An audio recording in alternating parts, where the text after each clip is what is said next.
반갑습니다. 여러분들, 오늘 이 수요 오전에 팔복의 두 번째 시간에 나오신 모든 여러분들 가운데 이 자리에 하나님의 다함이 없는 은혜가 쏟아부어지기를 간절히 소망합니다.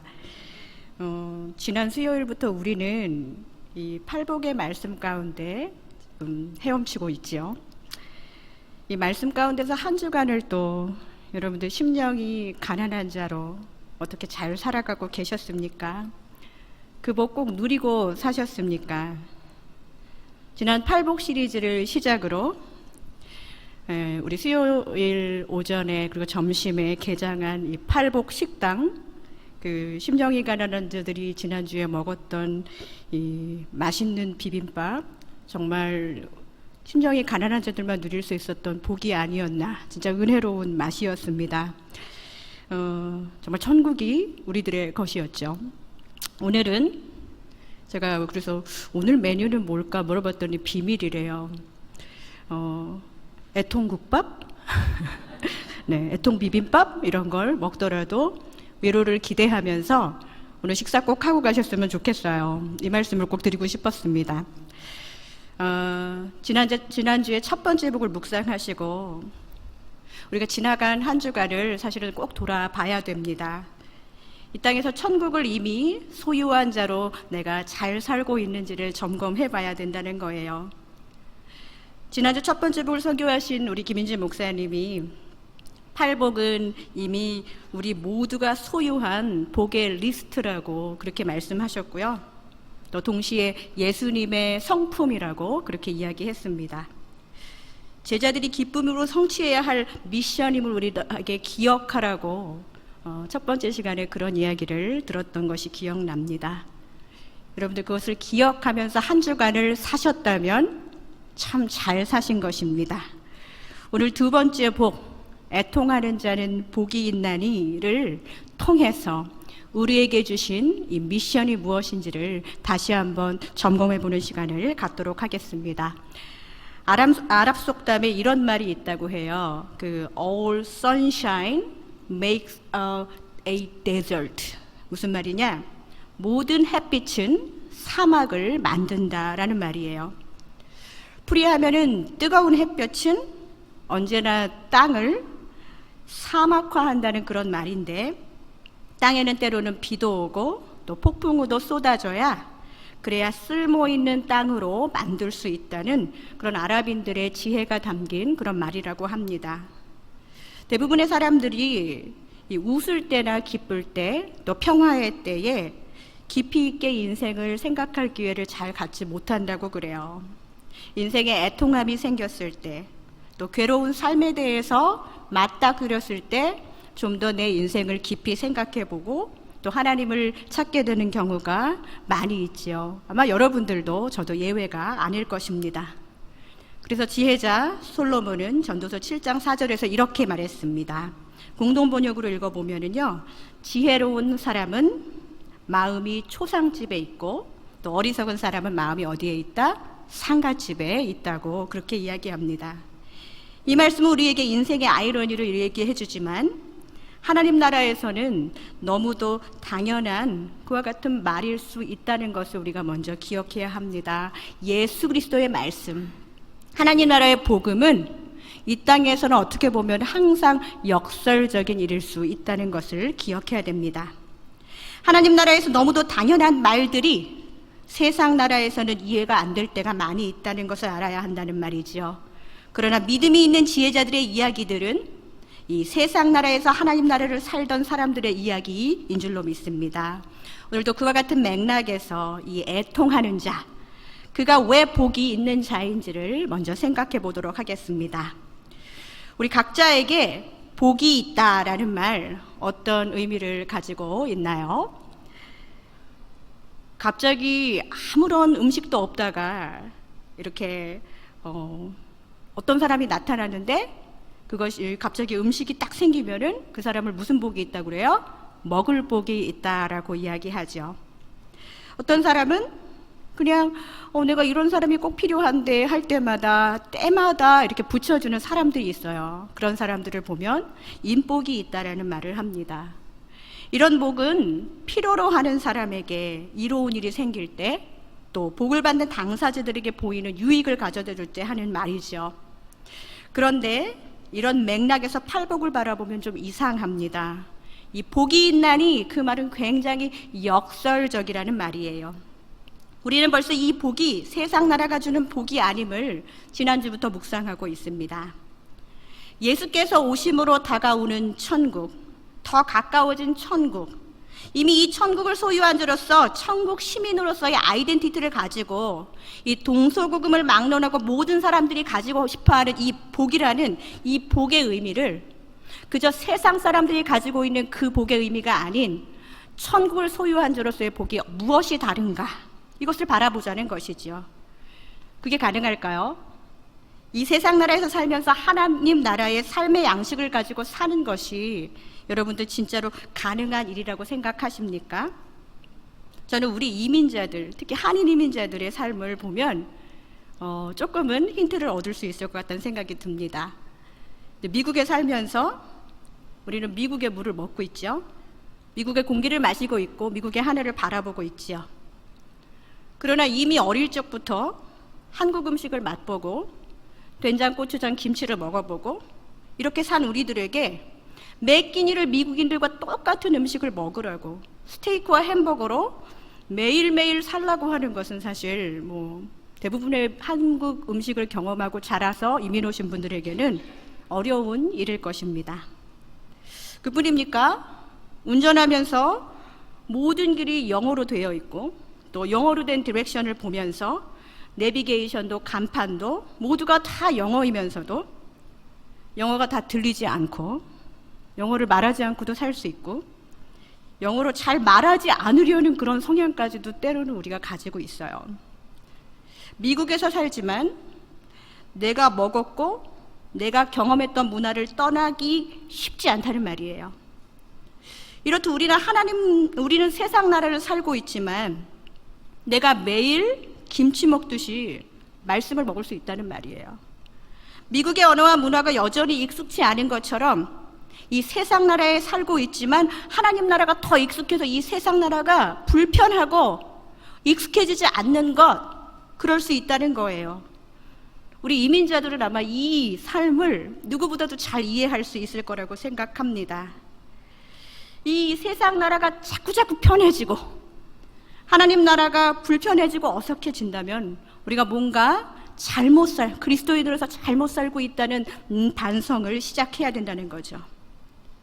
어쩌면 이민자로서의 이 서름과 이 애통함이 복일 수 있는 것은 사실은 이곳이 아니었으면 하나님을 붙들 수 있는 그와 같은 곳이 아닌 분들이 분명히 있을 것입니다. 그렇기 때문에 오늘 이 애통함의 복이 얼마나 유익한 복이 되는지 우리는 볼 수 있습니다. 이런 생각을 가지고 시편 1편을 한번 읽어봤으면 좋겠어요. 시편 1편의 말씀 우리 다 같이 한번 읽어보겠습니다. 자, 함께 읽습니다. 복 있는 사람은 악인들의 꾀를 따르지 아니하며 죄인들의 길에 서지 아니하며 오만한 자의 자리에 앉지 아니하고 오직 여호와의 율법을 즐거워하여 그의 율법을 주야로 묵상하는도다. 그는 시냇가에 심은 나무가 철을 따라 열매를 맺으며 그 잎사귀가 마르지 아니함 같으니 그가 하는 모든 일이 다 형통하리로다. 이 말씀을 보면서 복의 의미를 한번 생각해 보겠습니다. 저희 어머니는 굉장히 엄하셨어요. 그래서 학교에 가기 전에 항상 저희 연년생으로 오빠가 있는데 저희 남매들의 이 등짝을 때려가시면서 이 말씀을 하셨습니다. 이렇게 그냥 보내면 좋은데 꼭 이렇게 악인의 꾀를 막 쫓지도 말고 막 죄인의 길에 서지도 말고 하면서 얼마나 세게 등을 맞으면서 학교를 갔는지 몰라요. 그럼 이제 딱 맞고 아이씨 알았어 이러면서 이제 가는 거예요. 그런데 매일매일 그렇게 맞다 보니까 어느 순간 그 말씀이 저에게 들어왔습니다. 유혹의 순간에서 또 꼭 가고 싶은 자리지만 하나님이 기뻐하시지 않을 자리 같은데 어머니가 매일 아침마다 학교를 보내시면서 등짝을 때리면서 축복해 주셨던 그 복 있는 사람의 메시지가 기억났고 그래서 될 수 있으면 피하려고 될 수 있으면 안 하려고 했던 그와 같은 시간들이 저한테 그렇게 어려운 시간이 아니었어요. 말씀이 기억됐기 때문이었죠. 이 시편이 말하고 있는 이 악인과 죄인, 또 오만한 자는 모두 하나님을 모르는 사람들, 하나님을 따르지 않는 사람들, 하나님과 무관한 사람들이라고 본다면요, 우리에게 있어서 하나님을 모르는 언니 오빠들이 좀 더 매력적일 수 있어요. 그들과 함께 노는 게 되게 즐거울 수 있어요.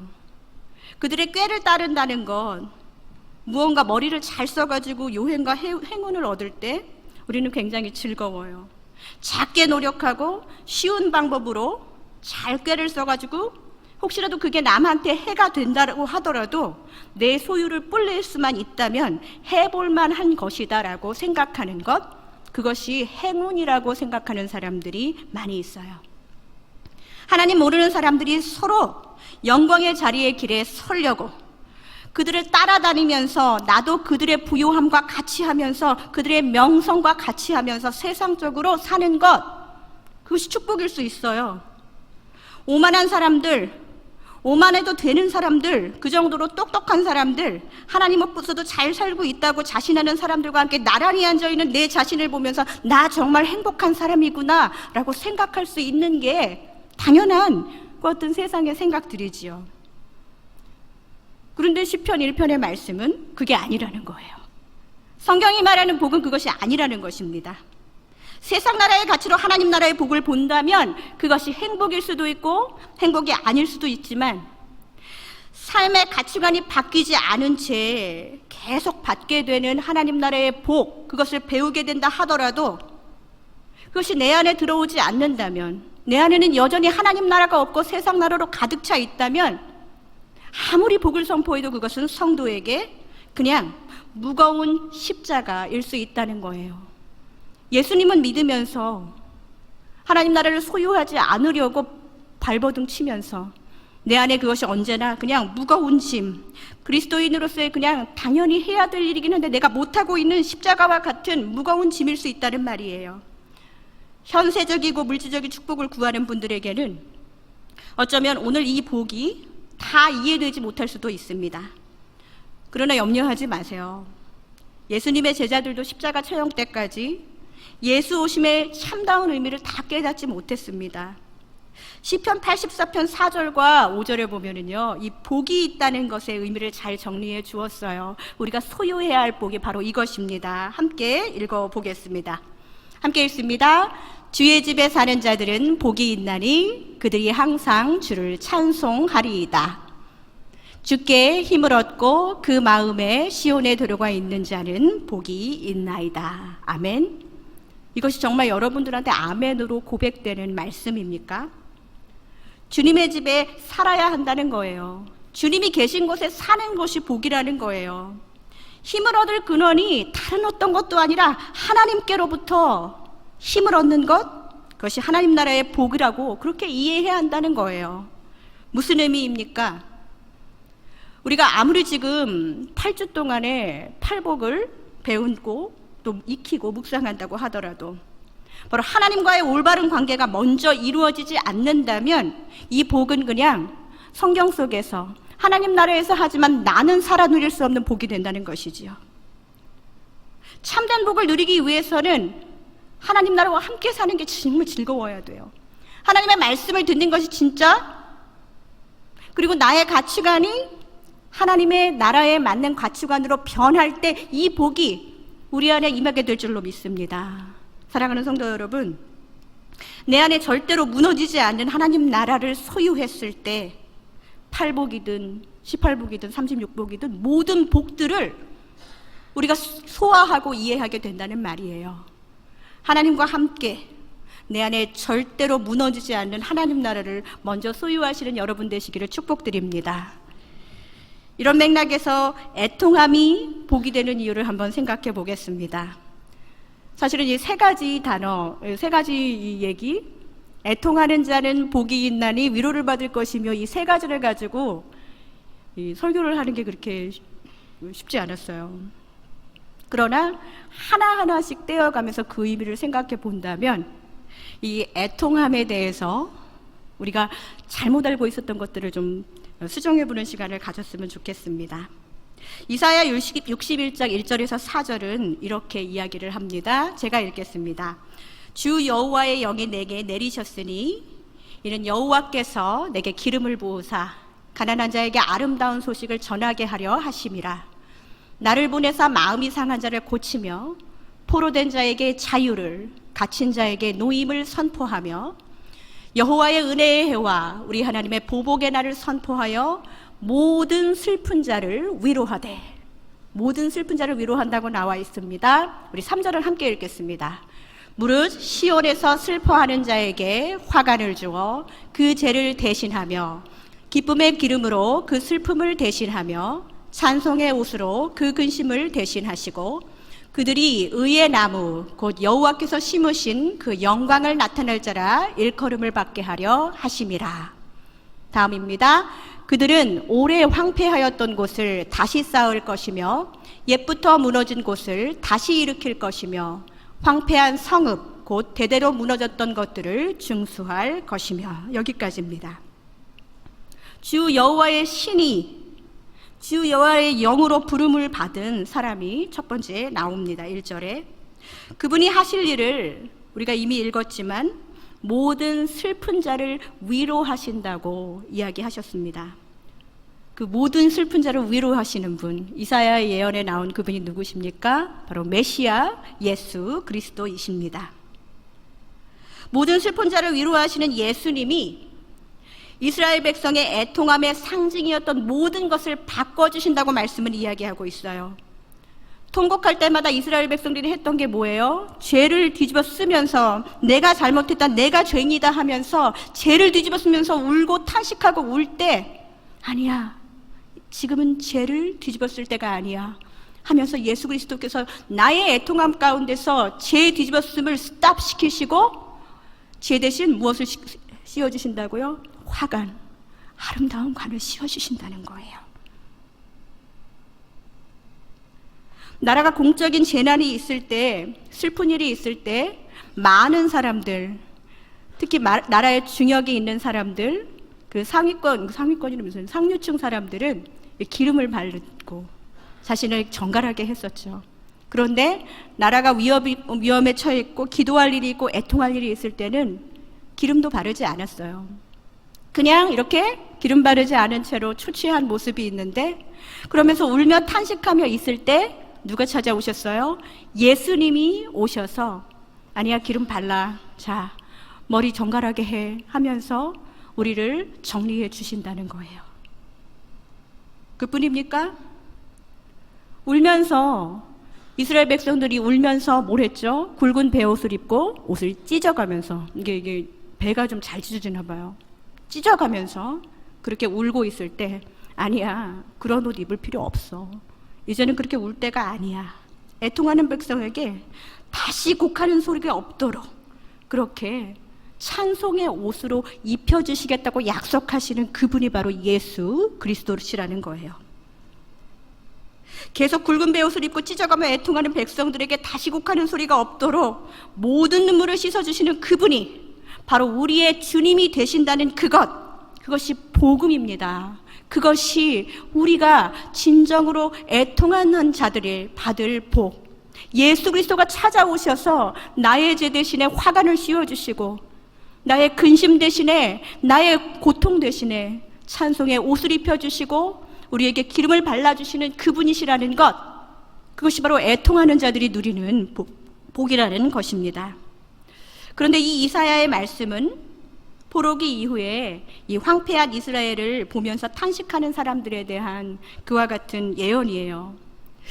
포로에서 돌아와 무너진 예루살렘을 보면서 포로도 힘들었지만 돌아와서 자신이 살던 터전들이 너무나도 황폐해 있던 그것을 보면서 얼마나 막막했을까요?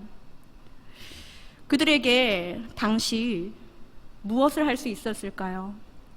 다시 울면서 탄식하는 방법밖에 없었을 것입니다. 그저 살아갈 길이 막막했던 그와 같은 탄식을 하면서 그들은 나 이제 이대로 그냥 이렇게 다시 고향 땅에 와서도 이렇게 사는 것인가? 이와 같은 탄식이 시작되면서 바벨론으로부터 지금 자유자가 되었기는 했지만 이 포로만도 못한 자유인으로 살면서 그들이 이렇게밖에 살 수 없는 이유, 그 이전에 포로가 될 수밖에 없었던 그 이유를 기억해나는 그 탄식이 하나님의 백성에게 필요했었습니다. 당장에 살아갈 길이 막막했던 내 삶의 애통함이 시작되면서 하나님은 하나님의 백성들이 누렸던 것들을 빼앗기게 된 그 이유까지도, 그 뼈아픈 그 이유까지도 기억하게 하는 그 뼈아픈 탄식의 시간을 하나님의 백성에게 시작하게 하시는 것입니다. 처음에는 살 길이 막막해서 울었는데 울다 보니까 하나님이 우리의 기도를 하나님 나 어떻게 살아야 돼요가 아니라 하나님 내가 이것을 잘못했군요 라고 회개의 기도로 바꿔주신다는 거예요. 하나님의 백성이 하나님에게 순종하지 못하고 하나님의 백성이 하나님을 신뢰하지 않았던 모든 순간순간을 회개하고 자복하는 그 애통함 뒤에 오래 황폐되었던 것을 다시 쌓으면서 또 무너진 것들을 다시 건축하면서 그들에게 새로운 참 자유와 해방을 주시는 메시아를 기다리는 소망을 갖게 된 것입니다. 우리에게는 이 애통함이 필요합니다. 기억하는 탄식의 시간을 통해서 처음에는 내게 필요한 것들을 간구하다가 하나님이 나의 기도를 바꾸어 주시는 거예요. 지나간 기억하기 싫었던 회개의 그 애통함까지도 하게 하시는 놀라우신 하나님의 능력을 만나야 된다는 거예요. 그러면서 나 하나로 내 힘으로는 살아갈 수 있는 힘이 없구나를 철저하게 발견하게 될 때 우리는 소망의 메시아 예수 그리스도를 기다릴 수 있게 되는 것입니다. 이사야 시대가 그랬습니다. 그 당시 이스라엘 백성들이 그랬어요. 그리고 긴 시간이 흘렀습니다. 예수님이 이 말씀을 하실 즈음에, 예수님이 이 말씀을 산상수훈을 하실 즈음에 이스라엘 땅은 그렇게 포로 귀환했을 때처럼 많이 황폐된 것도 아니었어요. 많이 회복되었습니다. 그런데도 여전히 애통함은 있었다는 거예요. 아니, 더 애통하는 사람들이 많았던 것 같습니다. 오늘날 우리가 사는 세상도 옛날보다 훨씬 더 편리해지고 또 삶의 질도 많이 향상되었지만 우울한 사람은 옛날보다 더 많은 것 같아요. 슬퍼 탄식하는 사람들은 더 많은 것 같습니다. 왜 자꾸 그렇게 애통하는 사람들이 점점점 늘어가는 것일까요? 마음이 상한 자를 고치시며 모든 슬픈 자를 위로하시는 예수님이 애통하는 자들에게 선포하신 그것, 애통하는 자는 복이 있나니 그들이 위로를 얻을 것이며 라는 이 말에 있어서 진정한 위로를 받을 수 있는 사람들이 그 당시에 많이 있었을까요? 예수를 제대로 알지 못하고 이 말씀을 들은 사람은 예수님이 정말로 선포하셨던 그 위로의 복을 받기 어려웠을 것입니다. 그 당시 애통했던 사람들은 어떤 부류의 사람들이었는지 여러분들 아십니까? 이스라엘의 그 이전과 같은 황폐함은 더 이상 없었지만 돌아온 포로기 이후의 시대처럼 막막하지는 않았지만 그렇다고 해서 그 모든 이 풍요로움, 조금 더 나아진 생활이 모든 사람들에게 공평하게 돌아가지는 않고 있었습니다. 가진 자는 점점 더 부자가 되었고 가난한 사람들의 삶은 더욱더 비참해지는 현실, 포로 안에서 바벨론에게도 포로로 살았었는데 내 땅에 돌아와서도 여전히 누구는 부자고 누구는 포로로 노예로 살 수밖에 없는 그와 같은 비참한 인생들이 더 많아졌다는 거예요. 가난한 자들의 삶은 포로 때나 포로 직후나 예수 시대나 지금이나 애통하고 불공평했습니다. 객관적으로 황폐했던 땅은 어느 정도 회복되었으나 인간의 탐욕과 욕망, 인간의 황폐해진 이 마음은 더욱더 나빠지기만 했다는 거예요. 예수님 안에서 치유되지 않는다면 이것은 고칠 방법이 없다는 것입니다. 애통하는 자들에게 참된 복이 무엇이겠습니까? 하나님 도대체 어디 계신 거야? 이 세상은 왜 이렇게 불공평해? 정의의 하나님은 잠자고 계신 거야? 라면서 그 마음 가운데 하나님을 잃어버리면서 점점점 하나님과 멀어져가는 그 사람들에게 슬픔을 위로하시고 진정한 자유를 가져다 주시는 예수 그리스도께서 이 선언을 하신 것입니다. 애통하는 자들은 복이 있나니 너희가 위로를 받을 것이며. 이 땅에 정의가 없다고, 이 땅이 불공평하다고 애통하는 자들이요, 진정한 하나님 나라의 이 정의, 살아있는 하나님 나라의 진정한 사랑을 맛보고 싶으냐? 그렇다면 지금 애통하는 자들, 지금 복이 있다? 근데 그냥 복이 있는 것이 아니라 예수를 제대로 만나야 복이 있다는 것입니다. 그 위로가 결코 헛되지 않다는 것입니다. 사랑하는 성도 여러분, 아무도 위로해주지 않은 애통함, 그것을 붙들고, 아무도 돌아봐주지 않은 애통함을 붙들고 신음하는 사람들에게 그저 무작정 잘 될 거야, 다 잘 될 거야 하면서 복을 빌어주는 그 위로가 얼마나 위로가 되겠습니까? 모든 슬픔을 위로해 주시는 그분을 만나지 않으면 그 슬픔은 그냥 나 스스로 해결할 수 없다는 것, 우리는 그것을 알아야 됩니다. 계속 죄를 뒤집어 쓰고 울고 있는 사람에게 그 죄 뿌리기를 멈추고 아름다운 관을 씌워주시는 분은 오직 예수 그리스도 그분밖에 없음을 발견하는 복, 그것이 바로 애통하는 자가 누리는 영원한 복인 줄로 믿습니다.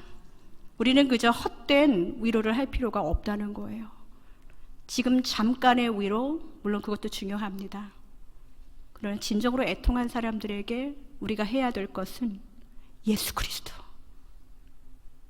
내가 그들의 영혼에 화가를 씌워줄 수 없다는 것을 인정하고 애통한 사람들에게 예수 그리스도를 안내하고 소개하고 그분이 위로자이심을 이야기해 주는 것, 그것이 바로 우리가 해야 할 소명인 줄로 믿습니다. 사랑하는 성도 여러분, 혹시 여기 울다가 주님 만나신 분들 있으시죠? 지금 울고 싶으신 분들, 왜 나에게 이런 일이 생겼을까 마음에 애통하심이 있는 분들에게 우리 예수님이 말씀하십니다. 애통하는 자들아, 너희에게 복이 있다. 내가 너를 위로한다. 그 위로의 선물이 다른 어떤 것이 아니라 우리 주 예수 그리스도이심을 믿습니다. 그게 뭐야? 그게 다야? 네, 주님이 전부이십니다. 애통함이 복이 되는 것은 예수님을 만나는 통로가 되기 때문입니다. 우리 안에 있는 애통함이 그냥 분노로, 남을 향한 원망과 저주로, 하나님의 존재를 부인하는 것으로 끝이 난다면 그것은 철저히 실패한 애통함, 사탄이 의도했던 애통함입니다. 성도 여러분, 모든 눈물을 닦아주시는 그분을 오늘 의지해서 우리의 울고 싶은 마음들, 오래 황폐된 어지러운 상황들을 붙들고 기도하실 때 오늘 이 시간 주님을 다시 뜨겁게 만나는 복을 누리시는 여러분 되시기를 간절히 축복드립니다. 이제 영원한 위로를 받는 것이 무엇인지 한번 함께 나누어 보려고 합니다. 우리는 마지막으로 위로받을 것이며 라는 그 말씀을 한번 생각해 보겠습니다. 정말 내 마음에 흡족한 사람의 위로를 받아본 적이 있으세요? 힘들 때, 진짜 힘들 때는 나를 좀 가만히 놔뒀으면 좋겠는데 자꾸만 와가지고 마음만 더 긁어놓고 가는 그런 경험, 내 친구들 중에 그런 친구들 경험해 보셨어요? 근데 또 가만히 놔두라고 했더니 진짜 가만히 놔둬가지고 막 서운하고, 나를 괴롭혀도 문제고 나를 가만히 놔둬도 문제고, 이런 왔다 갔다 하는 감정들 우리 모두가 한 번씩은 경험해 봤을 거예요. 사실 너무 힘들 때는요, 어떻게 해도 마음은 무너지는 것 같아요. 우리 주변에 그런 애통함으로 마음이 무너진 사람들 있습니다. 혹시 나의 섣부른 위로가 상대방의 애통함을 더욱 부추기지는 않았는지, 우리의 위로 안에 정말 예수 그리스도의 마음이 있었는지 우리는 돌아봐야 합니다. 오늘 우리가 읽었던 이사야 61장 4절을 다시 한번 보겠습니다. 제가 읽을게요. 그들은 오래 황폐하였던 곳을 다시 쌓을 것이며 옛부터 무너진 곳을 다시 일으킬 것이며 황폐한 성읍, 곧 대대로 무너져 있던 것들을 증수할 것이라고 그렇게 나와 있지요. 말씀 속에서 슬픔을 위로받는 자들의 소명이 보이십니까? 말씀은 제일 처음에 그들이라는 말로 시작합니다. 한 명이 아니라는 거예요. 황폐한 땅을 다시 한번 일으킬 사람들이 그들이라는 거예요. 바로 공동체를 의미합니다. 애통함의 복을 누린 사람들이 참된 소명을 받는다는 것은 오래 황폐되었던 곳이 어디인지, 아니야 그냥 괜찮아 보이는 데가 아니라, 아니 누가 본다고 뭐 이게 뭐 이렇게 황폐된 게 뭐 달라지겠어? 라고 체념하는 것이 아니라 소망을 가지고 기쁨이 회복될 수 있도록 그 무너진 곳을 다시 일으키는 소명, 그것이 바로 그들, 바로 예수 그리스도로부터 애통함을 회복받은 사람들이 가져야 되는 소명인 줄로 믿습니다. 주님이 주시는 영원한 위로를 받은 그와 같은 사람들에게 다시 세우는 그와 같은 힘을 얻는 위로, 그것이 바로 애통한 자들이 예수 그리스도를 만남으로 그 이후에 누리는 복이라는 거예요. 무너진 곳을 다시 일으켜야 한다는 거예요. 중수한다는 거예요. 황폐한 곳이 나의 기도와 나의 노력과 공동체의 기도를 통해서 다시 일으킴을 받는 것, 그것이 바로 예수 오심을 똑바로 알고 예수를 만난 자들이 함께하는 애통한 자들, 위로를 받은 자들이 해야 할 소명이라는 것입니다. 하나님이 세상을 이처럼 사랑하사 독생자를 주셨으니, 진정으로 하나님이 이 세상을 사랑하셔서 우리에게 보내주신 예수 그리스도를 만난 사람들이라면, 애통함 가운데 주님의 위로를 받는 사람들, 그 무너진 곳을 일으키는 그 사역자로 우리가 모두 부르심을 받았다는 것을 기억해야 합니다. 지금 내 삶이 이 가눌 수 없는 그런 고통 가운데, 아픔 가운데 황폐하고 무너지신 분들 있으시지요?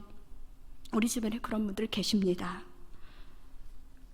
그 애통함 가운데서 죄를 뒤집어 쓴 형편없이 초라해 울고 있는 나 자신을 보고 있다면, 그 안에서 나를 붙들고 계신 우리 예수님, 아니야 이제는 죄를 뒤집어 쓸 때가 아니야 하고 그 죄를 나에게 뿌리는 그것을 스탑해 주시는 그 예수님이 여러분을 위로해 주실 줄로 믿습니다. 모든 것을 다 잃었어도 주님을 잃어버리지 않는 하나님 나라의 복이 여러분들의 것인 줄로 믿습니다. 여러분들에게 저마다의 애통함의 기억들이 있을 것입니다.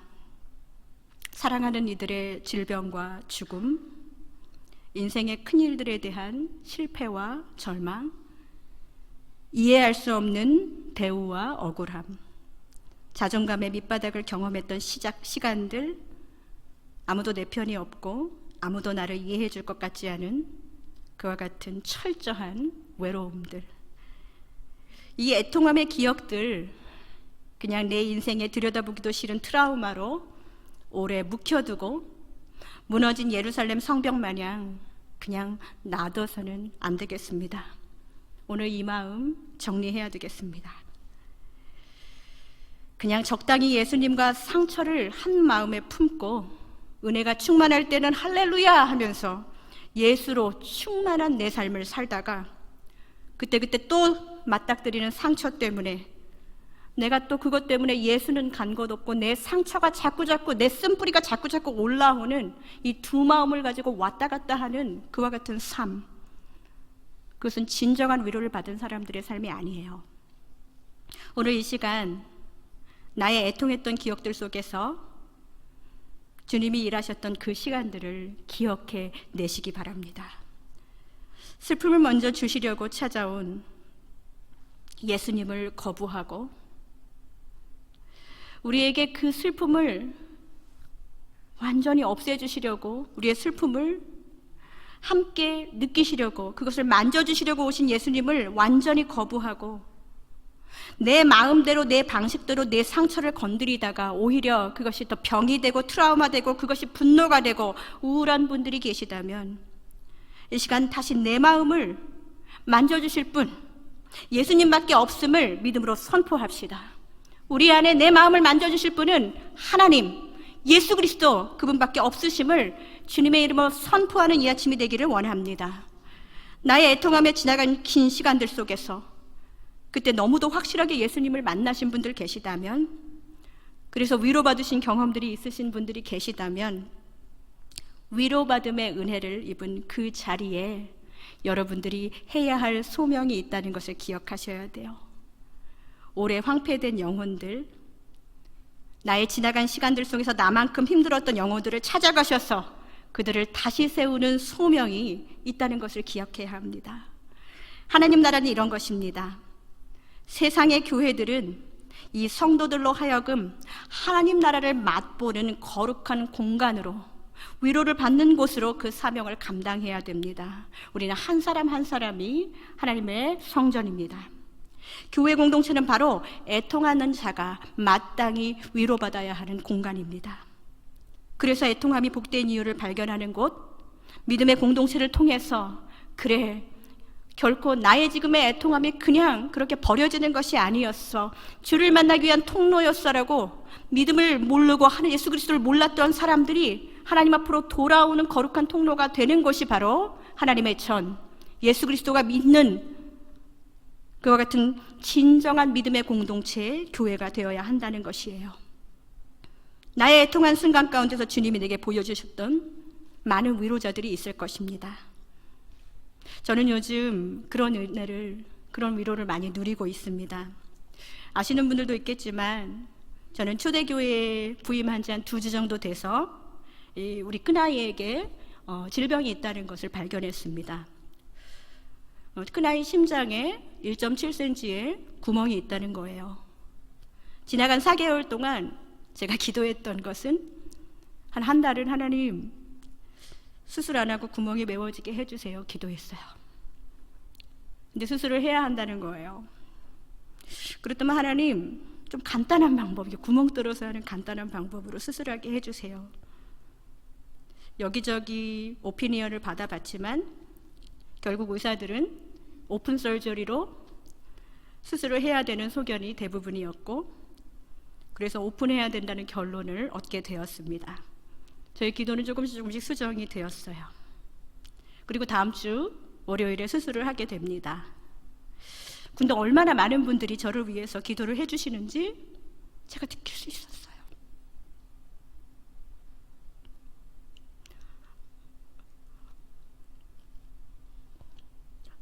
뉴저지 초대교회에 와서 지금까지 저의 마음이 무너질 때마다 달려왔던 이 예배당의 십자가 앞에서 주님이 얼마나 많은 위로를 해주셨고, 그래서 저를 주의 종으로 살게 해주시고, 지나간 4개월이 얼마나 기쁜 사역의 삶이었는지 몰라요.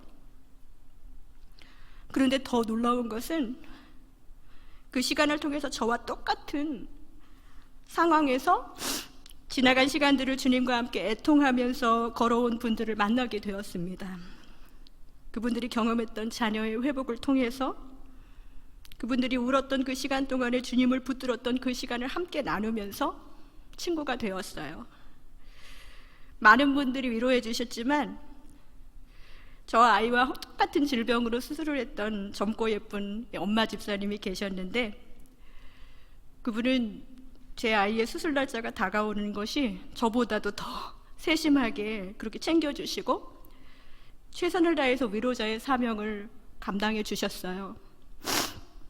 그러면서 심지어는 막 똑같은 병원에서 수술을 하는데 사진을 다 찍어갖고 오셨어요. 그래서 처음에는 이렇게 되고 막 이런 것까지 다 말씀해 주시고, 이 방에 들어가면은 이제 아이가 마취를 하게 됐는데 목사님 여기서 이게 우시는 공간이래요. 또 여기서 우셔야 된대요. 막 이런 것까지 자세하게 설명해 주는 신실함을 보여주셨습니다.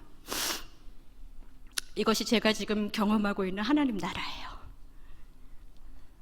완전하신 하나님, 무엇 하나 버릴 것 없이 우리 인생을 채우시는 하나님께서 애통함의 시간들을 그냥 버리라고 우리에게 주신 시간이 아니라는 것. 그분도 굉장히 많이 우셨지만, 저보다 저 울고 계시지만 그분의 진정한 애통함의 결과는 목사를 위로하는 예쁜 집사님이 되신 거예요. 여러분에게 애통함의 시간 속에서 그냥 트라우마로 남겨둔 거 말고 예수님께 받은 은혜들이 있을 것입니다. 많은 사람들, 우리 교회 공동체 안에 애통함이 있는 사람들이 너무 많아요. 교회 공동체에는 애통함이 있는 자들이 올 수 있는 안전한 영적 공간이 되어야 돼요. 그것은 누구든 예외가 될 수 없습니다. 우리 초대교회 공동체가 이 애통함 속에서 주님을 만날 수 있는 믿음의 통로 역할을 진정으로 잘 감당하게 되기를 원합니다. 바라기는 우리 이 수요, 오늘은 남성분들도 나오셨으니까 수요 예배에 나오시고 이 애통함의 복을 함께 누린, 함께 묵상한 여러분들, 오늘부터 한번 찾아보세요.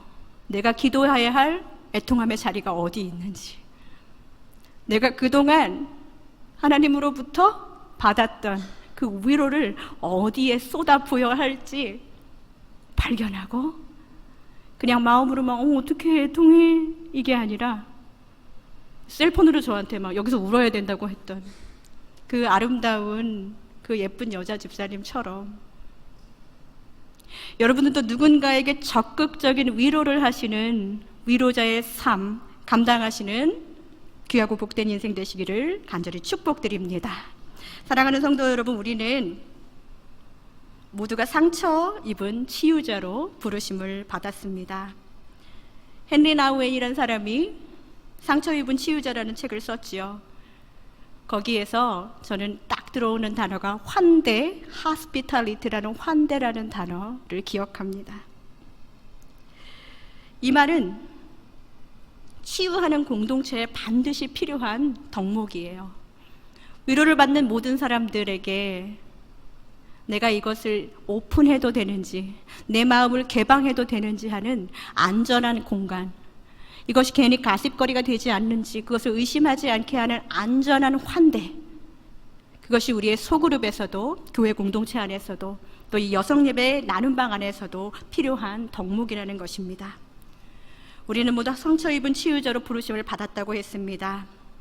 애통하는 자는 복이 있나니 그들이 위로를 받을 것이며, 애통함의 끝에서 주님을 만났다면 지금 그 애통함을 경험하고 있는 모든 영혼들에게 여러분들 꼭 다가가셔서 상처 입은 치유자의 역할을 감당하시는 복된 인생 되시기를 주님의 이름으로 부탁드립니다. 함께 기도하겠습니다. 영원한 위로자 되시는 하나님 감사합니다. 혼자 울고 있을 때 우리를 만나주시고 혼자 애통하고 있을 때 함께 할 수 있는 공동체를 주셔서 감사합니다. 주님, 우리가 놓치고 있는 애통함의 자리가 어디입니까? 주님의 위로를 받은 우리들, 이 공동체 안에서 혼자 울고 있는 형제자매를 위로하기 넉넉한 은혜의 공동체가 되게 하여 주옵소서. 이 시간 주님의 위로가 필요한 지혜 자녀들에게 애통함 가운데서 주님을 만나는 복, 금방 없어질 세상의 위로가 아니라 주님으로부터 영원한 위로를 경험하는 은혜를 허락하여 주옵소서. 이같이 간구할 때에 예수님의 이름으로 기도합니다. 아멘.